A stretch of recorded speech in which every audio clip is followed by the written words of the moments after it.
The biggest headline for this year's Met Gala: Rihanna is pregnant again.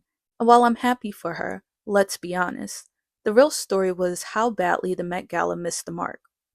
Welcome to the Style Dossier, only on The Undercut.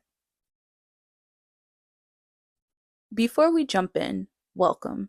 If you're new here, this channel analyzes headlines to expose the angles the press won't show you, the details buried in footnotes, and the style choices that aren't just aesthetic, they're political. We do this through three segments: the footnote files on Mondays, the undercut angle on Wednesdays, and the style dossier on Fridays. Normally, I keep things short, but sometimes a topic needs more space. This is one of those times. If you found this video through my shorts, you already know the thesis, so don't spoil it for others. If this was recommended to you, settle in. You're in for something deeper. Now back to our regularly scheduled program.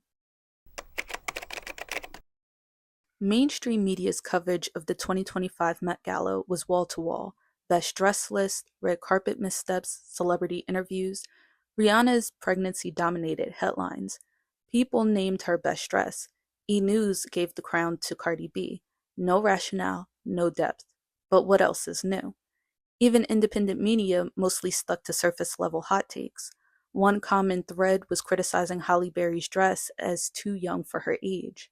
My take? That kind of dress, designed for shock and awe, rarely enhances anyone's beauty. It overshadows it. Others complained about the display of wealth. But that's the point. The Met Gala has always been a high society fundraiser. That critique ignores the history of the event. But then again, these are the same people judging the fashion without understanding the theme. So, what did I expect? The Met Gala takes place every first Monday in May to mark the opening of the Costume Institute at the Metropolitan Museum of Art. The Costume Institute began as the Museum of Costume Art in 1937, later merging with the Met in 1946. The Met Gala was created in 1946 by fashion publicist Eleanor Lambert, the same woman behind New York Fashion Week, the CDFA, and the International Best Dress list. Back then, tickets were $50. The crowd, strictly New York high society. The venue, sometimes Waldorf Astoria in Central Park. The event took on a new life in 1972 when former Vogue editor Diane Verling became a consultant. She introduced themes, brought in celebrities, and made the Met the event's permanent home. Under her, the gala became a fusion of fashion, society, and spectacle. Pat Buckley took over in 1988, introducing after-parties and expanding access. In 1995, Anna Wintour co-chaired with Buckley. By 1999, Wintour was a permanent co-chair, and she began shaping the event in Vogue's image, pulling in celebrities from fashion, film, sports, business, and politics.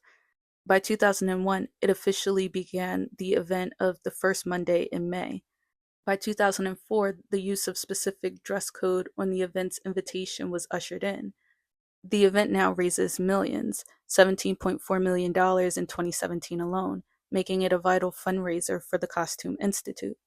This is important to note. The gala has always been about using fashion to honor history, identity, and artistry.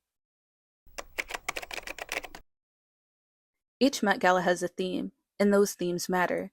They guide how guests should dress. They're meant to inspire creative, often avant-garde interpretations that celebrate both fashion and the exhibition behind it. Over the years, the gala has honored designers like Balenciaga in 1973, Yves Saint Laurent in 1983, and Gianni Versace in 1997. It's explored style genres like Romantic Hollywood in 1974, rock style in 1999, and British fashion in Anglomania in 2006. It's even spotlighted icons like Diana Verling in 1993 and Jacqueline Kennedy in 2001. One of my favorite themes was 2018's Heavenly Body, Fashion, and the Catholic Imagination. That year, celebrities understood the assignment. Literal interpretations such as Rihanna as the Pope or Zendaya as the Joan of Arc, symbolic references such as Kim Kardashian in Church Gold or Ariana Grande in Chastine Chapel Blue. These women translated religious iconography into wearable art. It was camp, it was conceptual, it was smart. This year, not so much. This year's Met Gala theme was superfine tailoring black style, a tribute to Black dandyism. Black dandyism draws from European dandy tradition of 18th and 19th centuries, originally used to subvert aristocratic norms. In Black America, especially after emancipation, it became a way to assert dignity, autonomy, and cultural pride amid systematic discrimination. The style evolved through the Harlem Renaissance and into the mid 20th century, marked by refined suits, rich colors, and accessories, a visual language of resistance and self respect. I'd argue this tradition began to taper by the 1970s. Why stop there? Because later aesthetics that assemble dandyism in form, like the 1980s pimp aesthetic, diverge in meaning. Black dandyism was about respectability. Pimp culture, by contrast, embraced spectacle and often perpetuated exploitation. That distinction matters. It's the same issue with how Dapper Dan is often positioned as a modern black dandy.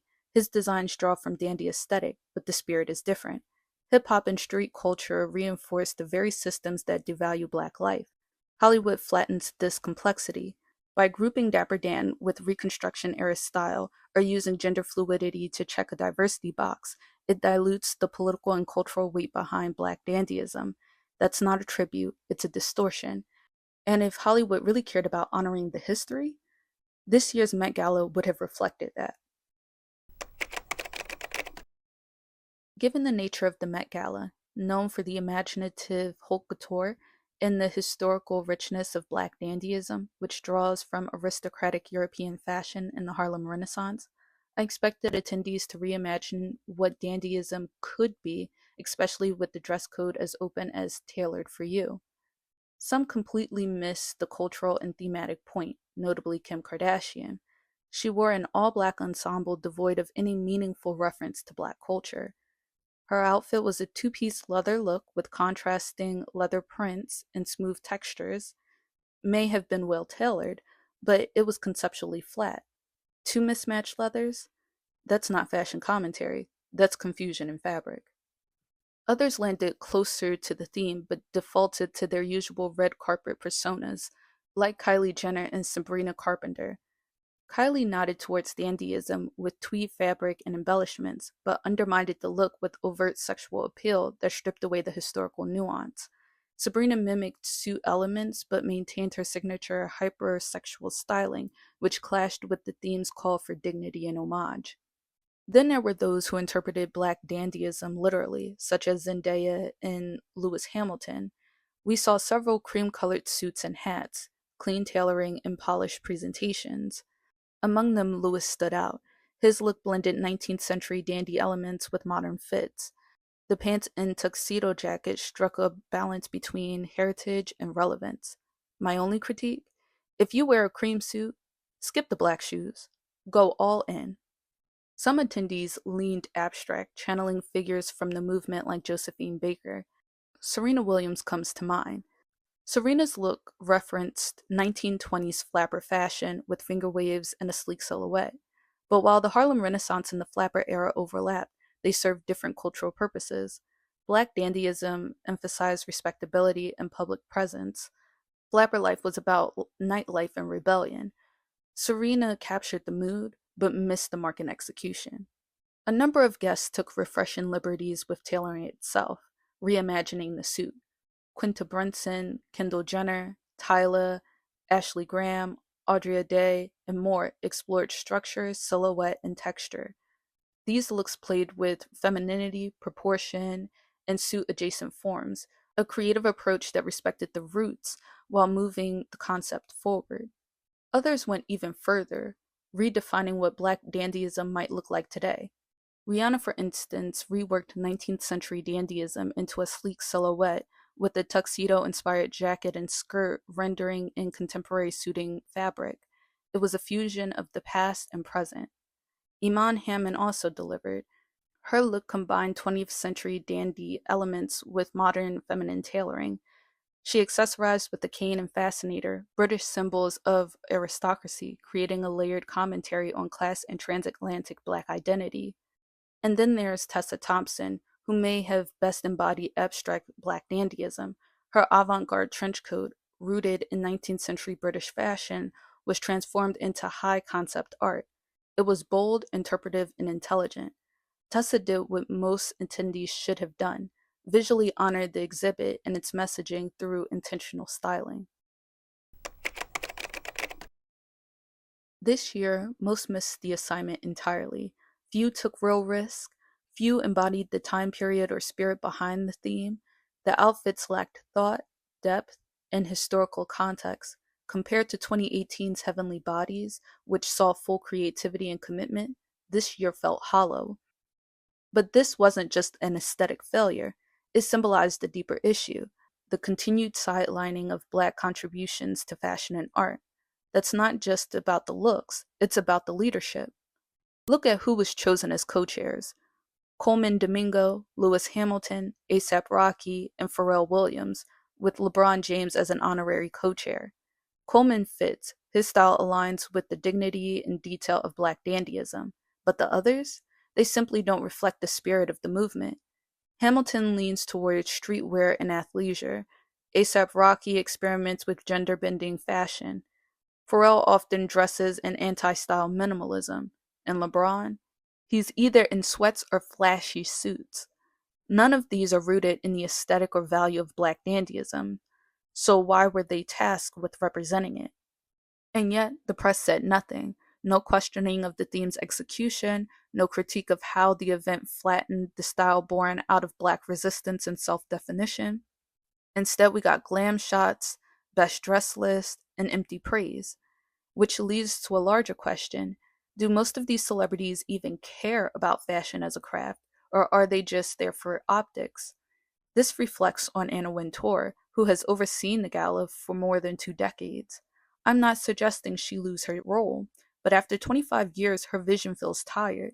The Met Gala has shifted from a fashion-forward exhibition to a celebrity PR machine, and this year's erasure of cultural depth made that painfully clear.